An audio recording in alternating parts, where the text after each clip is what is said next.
Welcome to another episode of Millennial Investing Explained. Here's today's question. You've also talked about the idea of worrying less about the economy and becoming more focused on my economy. Can you please expand on that a little bit for us?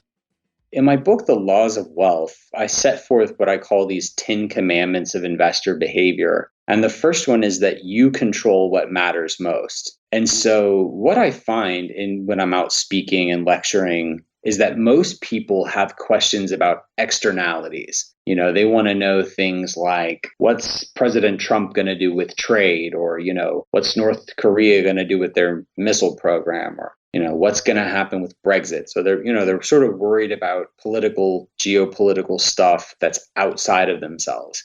And all this time, they're not doing the blocking and tackling. Like, they're not automating their savings. They're not taking appropriate risk. They're not working with a professional who can keep them on the straight and narrow. And so most people are worried about the economy, but don't even have their own houses in order. So that's, sort of step one. And then the second thing is there's also a lot of research on how personalizing a program of saving and investing can lead you to make better decisions. There's research that shows that people who looked at a picture of their children before making a saving decision saved 2.5 times as much as those who didn't.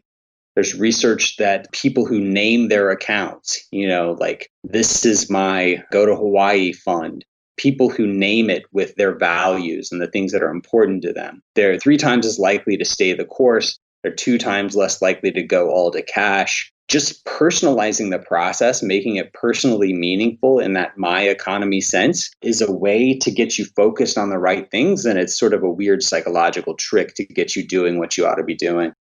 That's all for this episode of Millennial Investing Explained. Be sure to follow me on Instagram, Twitter, and Facebook, or subscribe to our YouTube channel to get even more free content.